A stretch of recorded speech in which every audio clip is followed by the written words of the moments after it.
Okay, quick little video of whenever you're painting. Just use a trash bag. I've done whole houses like this. Makes it so much easier.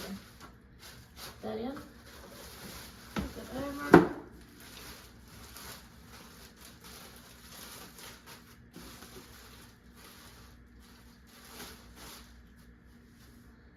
A piece of tape.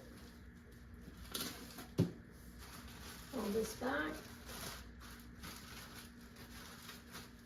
It doesn't have to be a lot of tape.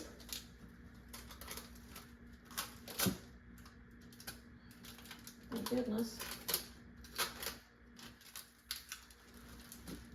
That's it. So there, you roll whenever you're done. You pour your excess out. You pull that inside out, trash it. And by the way, please always fold your tape in over so you can find it next time. That's it.